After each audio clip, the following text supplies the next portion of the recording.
오늘 우리가 함께 나눌 하나님의 말씀은 룻기 2장 1절부터 7절까지의 말씀입니다. 룻기 2장 1절부터 7절까지의 말씀 봉독합니다. 나오미의 남편 엘리멜렉의 친족으로 유력한 자가 있으니 그의 이름은 보아스더라. 모압 여인 룻이 나오미에게 이르되 원하건대 내가 밭으로 가서 내가 누구에게 은혜를 입으면 그를 따라서 이삭을 줍겠나이다 하니 나오미가 그에게 이르되 내 따라 갈지어다 하매 룻이 가서 베는 자를 따라 밭에서 이삭을 줍는데 우연히 엘리멜렉의 친족 보아스에게 속한 밭에 이르렀더라. 마침 보아스가 베들레헴에서부터 와서 베는 자들에게 이르되 여호와께서 너희와 함께 하시기를 원하노라 하니 그들이 대답하되 여호와께서 당신에게 복 주시기를 원하나이다 하니라. 보아스가 베는 자들을 거느린 사환에게 이르되 이는 누구의 소녀냐 하니 베는 자를 거느린 사환이 대답하여 이르되 이는 나오미와 함께 모압 지방에서 돌아온 모압 소녀인데 함께 읽습니다. 그의 말이 나로 베는 자를 따라 단 사이에서 이삭을 줍게 하소서 하였고 아침부터 와서는 잠시 집에서 쉰 외에 지금까지 계속하는 중이니이다. 아멘. 하나님은 우리의 삶을 주관하십니다. 하나님은 우리의 발걸음을 인도하시는 분입니다. 인생에는 우연 같은 일들이 참 많이 일어납니다. 우연히 만나는 사람, 우연히 만나는 사건, 인생에는 우연이 가득해 보입니다. 제가 챗 GPT에 우연이 무슨 뜻인가 한번 찾아보았습니다. 여기서 설명하는 우연은 어떤 일이 사전에 의도되지 않고 계획되지도 않았는데 마치 뜻밖의 맞아떨어진 것처럼 발생하는 경우를 우연이다 이렇게 말합니다. 아무런 인과관계가 없는데 미리 내가 생각한 것도 아니고 의도한 것도 아니고 계획한 것도 아닌데 그렇게 일어나는 것을 우연히 일어났다 이렇게 말합니다. 30년 전에 제가 대학 1학년이었을 때 잘 모르는 한 선배가 기숙사 방으로 찾아왔습니다. 우연히 찾아왔습니다. 그 선배가 저에게 군목 시험을 한번 보라고 권유를 했습니다. 저는 그때까지 군목이 무엇인지 몰랐어요. 군대 목사가 있는지도 몰랐고요. 교회가 있는지도 잘 몰랐습니다. 관심도 없었습니다. 군목이 되려면 시험을 봐야 한다는 것도 그때 처음 들었습니다. 근데 선배의 한마디 말에 의도도 없고 계획도 없었는데 시험을 보았고 그렇게 우연하게 알게 된 군목 시험에 합격해서 처음 목사가 된 것입니다. 돌이켜서 생각해 보면 모든 것이 하나님의 은혜였고 하나님의 섭리였어요. 처음에는 그냥 일어난 것처럼 보이는데 우연히 일어난 것처럼 보였는데 그렇게 생각할 수 있는데 시간이 지나고 보면 그것이 하나님의 은혜였구나. 하나님의 섭리였구나. 이것을 고백하게 됩니다. 지난주일 우리는 나오미의 탄식을 보았습니다. 나오미가 며느리 룻과 함께 고향 베들레헴에 도착했어요. 고향 사람들이 나오미를 반깁니다. 그의 이름을 불렀습니다. 그런데 나오미가 자기 이름을 부르지 말라고 합니다. 나오미라고 부르지 말라고 해요. 뭐라고 부르라고 합니까? 마라라고 부르라는 거예요. 이 마라는 쓰다라는 뜻이잖아요. 나오미는 남편을 잃었어요. 두 아들을 잃었어요. 인생의 쓴맛을 본 사람이에요. 인생의 쓴맛을 본 여자, 그래서 자기 이름을 마라라고 부르라고 합니다. 나오미가 탄식합니다. 하나님이 풍족했던 나의 인생을 이렇게 텅텅 빈털터리 인생이 되게 하셨다. 하나님이 나를 징벌하시고 징계하셔서 나를 이렇게 심히 괴롭게 하셨다. 나오미는 그렇게 생각했죠. 그런데도 나오미는 유다 베들레헴으로 돌아옵니다. 유다 땅은 하나님이 다스리시는 땅인데 하나님으로부터 멀어지는 것이 아니라 오히려 하나님께 가까이 다가오고 있어요. 그 이유가 무엇입니까? 하나님은 나를 치시는 하나님이지만 동시에 나를 싸매시고 나를 고치시고 나를 회복하시는 하나님이다. 이 사실을 믿었기 때문에 자기 고향 베들레헴으로 돌아오게 되었습니다. 오늘 성경은 이제 시어머니 나오미를 따라서 베들레헴으로 돌아오게 된 룻이 우연히 한 남자를 만나는 장면이에요. 오늘 성경을 보니까 이 남자의 이름이 보아스라고 합니다. 우리 성경 룻기 2장 1절을 한번 읽어보겠습니다. 2장 1절 함께 읽습니다. 나오미의 남편 엘리멜렉의 친족으로 유력한 자가 있으니 그의 이름은 보아스더라. 여러분, 이 성경에서 이 보아스라는 사람의 특징을 세 가지로 설명하고 있어요. 첫 번째는 나오미의 남편 엘리멜렉의 친족이었다는 것, 두 번째는 유력한 자라는 것, 그리고 세 번째 그 사람의 이름이 보아스라는 것입니다. 여러분, 이 세 가지 정보는 굉장히 중요합니다. 먼저 룻이 우연히 만나게 된 이 남자, 이 보아스라는 사람이 나오미의 남편인 엘리멜렉의 친족이라는 것입니다. 이스라엘에는 고엘 제도라는 게 있어요.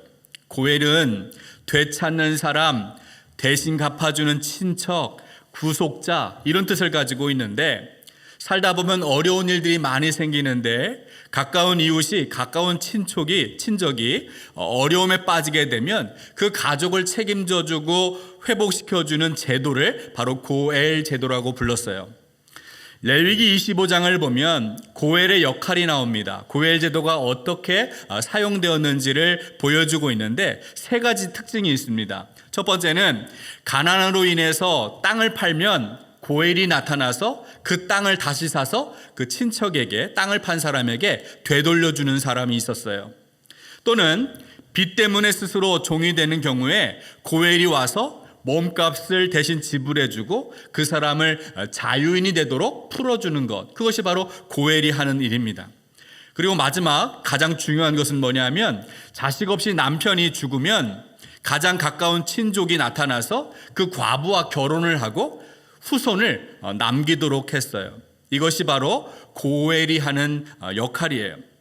따라서 오늘 본문에 나오는 이 룻, 자녀가 없잖아요. 남편을 잃은 과부입니다. 앞으로 이 과부인 룻이 살아갈 때에 우연히 만나게 될 이 보아스가 친족이라는 것, 친족이라는 사실이 아주 중요합니다. 보아스가 친족이 아니면 땅을 찾아줄 수가 없어요. 자녀 없이 과부가 된 이 룻을 도와서 함께 살 수가 없어요. 결혼하는 것이 불가능하기 때문입니다. 두 번째로 보아스는 유력한 자였다라고 설명합니다. 히브리어로 유력한 자를 찾아보면 세 개의 단어로 만들어져 있습니다. 이쉬, 기뽀르, 하일. 이 세 가지 단어가 바로 유력한 자라는 뜻입니다. 이쉬는 남자를 가리키는 대명사, 그리고 기뽀르는 강한이라는 뜻을 가지고 있는 형용사입니다. 그래서 강한 용사, 이렇게 군인을 말할 때 이 단어를 씁니다. 하일은 신체적인 힘, 능력, 부, 도덕적인 탁월성을 의미하는 단어가 바로 하일이에요.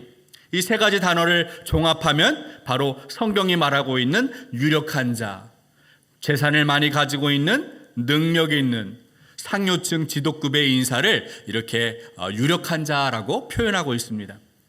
세 번째, 이 사람의 이름이 보아스입니다. 보아스라는 말에는 그 안에 힘이 있다라는 뜻을 가지고 있어요. 열왕기상 7장을 보면 솔로몬이 하나님 앞에 성전을 지어서 봉헌합니다. 이 성전 안에는 두 개의 큰 기둥이 있는데 하나는 야긴, 하나는 보아스예요. 여러분, 이 보아스라는 이름은 성전을 잘 받치고 있는 기둥처럼 아주 튼튼하고 견고한 존재를 뜻합니다. 나오미와 룻은 아무것도 없는 빈털터리 인생이 되어서 고향에 돌아옵니다. 그러나 하나님은 친척 중에 유력한 사람 보아스를 미리 준비하셨다는 거예요. 지금 눈에 아무것도 보이지 않아도 앞으로 주실 그 하나님의 은혜를 준비하시는 분이 바로 하나님이시다라는 것을 룻기는 우리에게 이 장면을 통해 설명합니다. 다행히 룻은 적극적으로 이제 이 일에 참여합니다. 여러분, 만약에 룻이 아무것도 하지 않고 그냥 나는 이 베들레헴에 아는 사람도 없으니 가만히 있겠다라고 했다면 아무 일도 일어나지 않았을 거예요. 그런데 룻은 적극적으로 이삭을 주우러 밖으로 나가는 거죠. 우리 룻기 2장 2절 말씀 읽어보겠습니다. 2절 함께 읽습니다. 모압 여인 룻이 나오미에게 이르되 원하건대 내가 밭으로 가서 내가 누구에게 은혜를 입으면 그를 따라서 이삭을 줍겠나이다 하니 나오미가 그에게 이르되 내 따라 갈지어다 하매. 룻이 이제 밭에 나가서 이삭을 줍겠다라고 나오미에게 허락을 구합니다. 여러분, 사실 룻이 무작정 밭에 나가서 이삭을 주우면 문제가 해결되는 게 아니에요. 레위기를 보면 율법에 나와 있어요. 추수 때 떨어진 이삭을 가난한 자, 고아와 과부에게 남겨놓으라는 규정이 있습니다. 그런데 현실은 어떻습니까? 사람들이 그렇게 그 말씀을 지키지 않는 거죠. 가난한 자, 부한 그 과부나 고아들을 위하여 세상에 이렇게 남겨놓는 것이 아니라 오히려 약한 자를 무시하고 짓밟고 학대하는 일들이 많이 일어났습니다. 그래서 성경에 보면 그들을 보호하라는 말씀이 많이 나오는데, 그렇게 많이 나오는 이유는 실제로는 그들이 그 약한 자들을 돌보지 않았기 때문이에요. 그래서 선지자들이 그렇게 율법을 지키지 않고 무시하고 괴롭히는 권력자들을 향하여 비판하는 말씀이 많이 나옵니다. 왜 그렇게 비판하겠습니까? 율법이 현실에서 제대로 작동되지 않았기 때문에 그렇게 선지자들이 현실을 비판하고 권력자들을 비판했던 것이죠. 여러분, 룻이 이삭을 줍기 위해 밭에 나갔을 때 하나님이 은혜를 베풀어 주시지 않으면, 하나님이 돕는 자를 그에게 보내주시지 않으면, 하나님이 신실한 말씀을 지키는 사람들, 이삭을 주울 때 떨어뜨리는 사람들을, 남겨놓는 사람들을 하나님이 보내주시지 않으면 룻은 아무리 밖에 나가서 수고를 해도 이삭을 주울 수가 없는 거예요. 그런 절박한 상황이 있었습니다. 그래서 오늘 룻은 나오미에게 어떻게 말하냐면, 내가 밭으로 가서 내가 누구에게 은혜를 입으면 은혜를 입겠다라는 거죠. 근데 여기 보니까 가다라는 히브리어 동사가 할라크인데, 이 동사는 이미 룻기 1장 16절에서도 나왔어요. 룻이 어머니에게 말했습니다. 어머니가 가시는 곳에 나도 가고 어머니가 머무시는 곳에 나도 머물겠습니다. 여러분, 여기서 말하는 가시는 곳, 가다, 여기에 나오는 단어가 바로 할라크인데요. 여러분, 이 룻은 말로만 내가 어머니를 위하여 따라가겠습니다, 말로만 어머니와 함께 죽겠습니다, 어머니 머무시는 곳에 함께 하겠습니다, 말로만 한 것이 아니라 행동으로 자기의 충성을 옮기고 있다라는 거예요. 나오미는 룻이 밭에 나갈 수 있도록 허락합니다. 그런데 이삭을 줍기 위하여 룻이 나갔을 때 찾아간 밭이 어디냐면 친족 보아스의 소유인 밭으로 갔다는 거예요. 성경에서는 이 만남을 가리켜서 우연이라고 이렇게 표현합니다. 우연히 갔다. 우리 3절 말씀도 읽어보겠습니다. 룻기 2장 3절 함께 했습니다. 룻이 가서 베는 자를 따라 밭에서 이삭을 줍는데 우연히 엘리멜렉의 친족 보아스에게 속한 밭에 이르렀더라. 여러분, 성경에서 룻이 우연히 보아스에게 속한 밭에 이르렀더라 말씀합니다. 우연한 룻의 발걸음을 주관하시는 분, 우연한 발걸음을 인도하시는 분이 누굴까요? 하나님이라는 것을 오늘 성경은 우리에게 보여주고 있어요. 이것을 가리켜서 하나님의 섭리 이렇게 말합니다. 하나님의 섭리가 무엇입니까? 우주 만물을 창조하시고 그것을 다스리시고 통치하시는 하나님의 뜻이 이 땅에 깃들어 있다라는 거예요. 하나님의 섭리 가운데 우리 인생이 펼쳐지고 있다라는 거예요. 여러분, 룻은 절박한 상황에서 이삭을 주우려고 밭에 나갔어요. 룻은 보아스가 누군지 전혀 몰라요. 베들레헴에 처음 와봤습니다. 보아스라는 사람, 그런 이름을 가지고 있는 친척이 있다는 것도 모릅니다. 그 사람이 재산을 많이 가지고 있는 유력한 사람이라는 것도 모르고 있어요. 아무것도 몰라요. 룻은 보아스의 밭을 찾아가려고 누구에게 물어본 적도 없고 의도하지도 않았고 계획하지도 않았어요. 우연히 그냥 우연히 밭에 이르렀는데 그 밭이 보아스의 밭이라는 거예요. 그런데 성경은 우연처럼 보이는 이 룻의 발걸음을 하나님이 인도하시고 있다. 하나님이 붙들고 그의 발걸음을 인도하시고 있다라고 우리에게 말해주고 있습니다. 여러분, 성경을 보면 이렇게 마치 우연처럼 보이지만 그 사건 안에, 그 만남 안에 하나님의 섭리가 있음을 보여주는 일들이 굉장히 많이 기록되어 있습니다. 창세기 24장을 보면 이삭과 리브가의 만남이 나오는데요. 아브라함이 자기의 종 엘리에셀에게 심부름을 시킵니다. 우리 아들 이삭을 위하여 아내감, 신부감을 좀 찾아와라, 이런 부탁을 하죠. 그때 엘리에셀이 이제 심부름을 가지고 가서 이제 고향에 도착했습니다. 그리고 하나님 앞에 이렇게 기도를 해요. 우리 창세기 24장 12절과 15절 말씀 한번 읽어보겠습니다. 함께 했습니다. 그가 이르되 우리 주인 아브라함의 하나님 여호와여, 원하건대 오늘 나에게 순조롭게 만나게 하사 내 주인 아브라함에게 은혜를 베푸시옵소서. 말을 마치기도 전에 리브가가 물동이를 어깨에 메고 나오니 그는 아브라함의 동생 나홀의 아내 밀가의 아들 부두엘의 소생이라.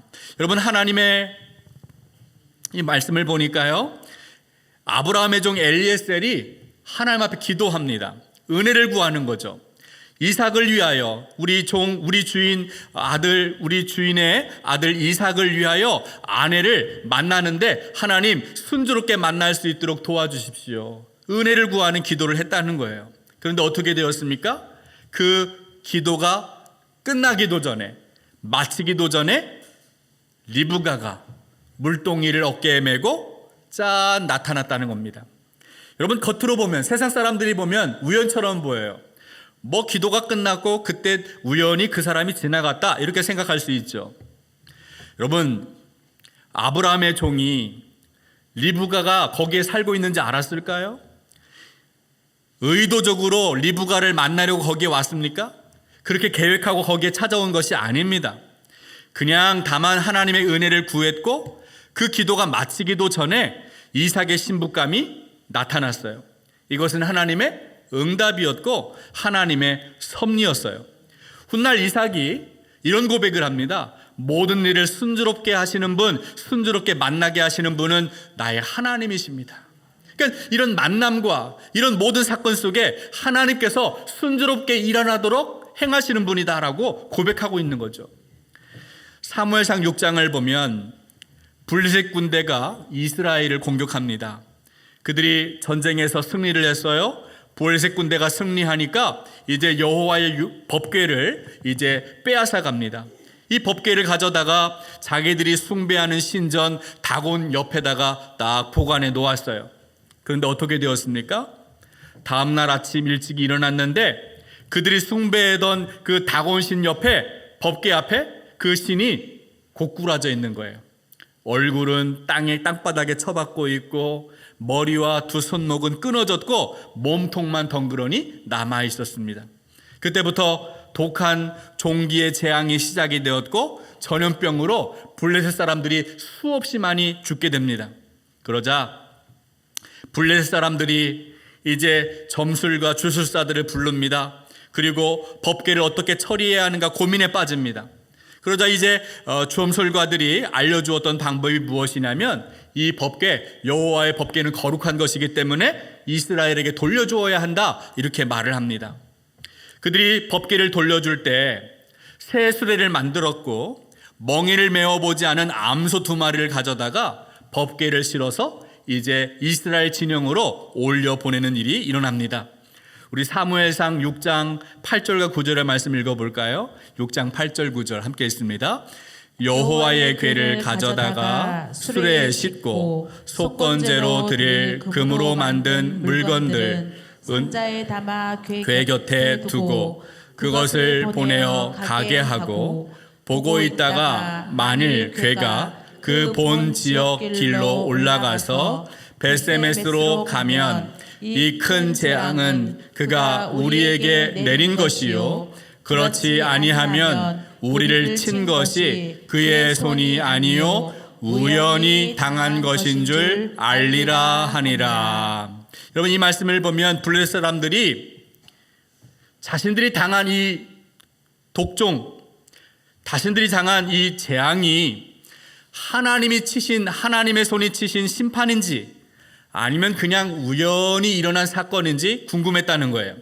그래서 만약에 법궤를 싣고 끄는 이 암소가, 암소의 본능, 새끼를 낳은 지 얼마 되지 않아 암소였기 때문에 본능대로 움직이게 되면 이 암소가 이리 뛰고 저리 뛰고 막 난리를 쳤을 것인데, 그렇게 된다면 이것은 하나님의 심판이 아니고 그냥 우연히 일어난 것이다, 이렇게 생각할 것이고, 반대로 암소가 본능을 거슬러서 그냥 똑바로 벳세메스를 향하여 이스라엘 진영으로 그냥 그렇게 걸어간다면 이것은 하나님이 우리를 치신 것이다, 하나님의 심판이다, 이것을 인정하겠다라는 거예요. 여러분, 성경이 이 장면을 소개하면서 우리에게 가르쳐주는 메시지가 뭐겠습니까? 블레셋 사람들의 눈에는 그냥 우연히 일어난 재앙처럼 보이지만 사실은 그 사건의 이면에는 뭐가 있다는 거예요? 하나님의 섭리가 있다는 거예요. 하나님의 심판이었다는 것을 보여주는 사건이라는 거죠. 여러분, 룻의 경우도 마찬가지예요. 룻은 보아스가 누군지도 몰라요. 그가 소유한 밭을 찾으려고 애쓰지도 않았습니다. 의도적으로 계획적으로 접근하지도 않았어요. 그러나 하나님은 룻의 발걸음을, 그 우연한 발걸음을 보아스의 밭에 닿도록, 보아스의 밭에 이르도록 하나님이 인도하셨다는 거예요. 이것이 하나님의 섭리입니다. 룻은 우연히, 그러나 하나님의 섭리 가운데 보아스의 밭에 이르렀고 이삭을 줍기 시작합니다. 그때 마침 보아스가 룻을 발견했어요. 우리 룻기 2장 4절의 말씀 읽어보겠습니다. 4절 함께 했습니다. 마침 보아스가 베들레헴에서부터 와서 베는 자들에게 이르되 여호와께서 너희와 함께 하시기를 원하노라 하니 그들이 대답하되 여호와께서 당신에게 복 주시기를 원하나이다 하니라. 룻이 밭에서 이삭을 줍고 있었습니다. 그런데 때마침 보아스가 나왔어요. 그리고 추수하는 사람들, 베는 사람들과 만나서 인사를 합니다. 보아스가 이렇게 인사하죠. 여호와께서 너희와 함께 하시기를 원합니다. 그러자 그들도 대답합니다. 여호와께서 당신에게 복 주시기를 원합니다. 여러분, 학자들의 연구에 따르면 이것은 풍성한 수확의 기쁨을 기원하는 인사말이라고 해요. 그런데 이 인사말에는 서로에게 하나님의 임재를, 하나님의 축복을 기원하는 내용이 담겨 있어요. 이것이 무엇을 이야기합니까? 보아스라는 사람의 성품이 어떠한가, 추수하는 사람들이 어떤 사람들이었는가를 보여주고 있습니다. 그들은 하나님을 신실하게 믿는 믿음의 사람들이었어요. 그런 사람들이 있는 땅에 갔기 때문에 룻이 편안하게 떨어진 이삭을 주울 수 있었던 거죠. 보아스와 추수하는 사람들의 대화가 계속 이어집니다. 우리 2장 5절부터 7절의 말씀도 읽어보겠습니다. 5절부터 함께 읽습니다. 보아스가 베는 자들을 거느린 사환에게 이르되 이는 누구의 소녀냐 하니 베는 자를 거느린 사환이 대답하여 이르되 이는 나오미와 함께 모압 지방에서 돌아온 모압 소녀인데 그의 말이 나로 베는 자를 따라 단 사이에서 이삭을 줍게 하소서 하였고 아침부터 와서는 잠시 집에서 쉰 외에 지금까지 계속하는 중이니이다. 보아스가 이제 그 동네에서 처음 보는 낯선 여자를 보았습니다. 그리고 그녀가 누구인지 물어요. 고대 이스라엘에서는 여자가 결혼하기 전까지는 아버지에게 속한 존재다, 그렇게 생각했습니다. 그리고 결혼을 하게 되면 이제 결혼 이후에는 남편에게 속한 존재가 바로 여자의 의미였습니다. 따라서 보아스가 처음 보는 사람이 누구에게 속했는지 묻는 것은 너무나도 당연한 것이죠. 이 보아스의 물음에 추수하는 사람들이 룻에 대해서 설명하는데 그 여자는 모압 지방에서 온 모압 소녀인데 아침부터 나와서 쉬지 않고 이렇게 잠시만 쉬고 지금까지 계속해서 이삭을 주우며 일하고 있다라고 대답을 합니다. 이 대답에는 룻이 성실한 사람이고 근면한 사람이고 겸손한 여인이라는 것을 말해주고 있습니다. 여러분, 오늘 설교를 정리합니다. 오늘 본문에서 룻은 시어머니 나오미를 공양하기 위하여 이삭을 줍기로 결단했어요. 그리고 밭을 나갑니다. 룻은 모압 여인이에요. 베들레헴에 아는 사람 없어요. 상황이 절박합니다. 아무것도 하지 않으면 굶어 죽기 쉬워요. 하나님의 은혜가 필요합니다. 그런데 룻이 우연히 찾아간 그 밭이 바로 친족, 유력한 사람 보아스가 소유한 밭이었다는 거죠. 하나님은 룻의 이 우연한 발걸음을 주관하시고 룻의 발걸음을 인도하셔서 보아스를 만나게 하시는 거예요. 바로 이것이 하나님의 섭리입니다. 여러분, 지혜의 왕 솔로몬이 우리의 인생을 살펴보면서 우리가 많은 계획을 해도 우리의 인생을, 우리의 발걸음을 인도하시는 분은 하나님이시다라는 고백을 하죠. 우리 잠언 16장 9절을 한번 읽어보겠습니다. 잠언 16장 9절 함께 읽습니다. 사람이 마음으로 자기의 길을 계획할지라도 그의 걸음을 인도하시는 이는 여호와이시니라. 아멘. 여러분 인생이 여러분 뜻대로 되었습니까? 여러분의 인생을 계획하고 준비하면 척척척 착착착 여러분이 원하는 방향대로 그렇게 흘러왔어요? 때로는 전혀 예상하지 못한 길에 들어설 때가 많아요. 내가 아프고 싶어 아파요?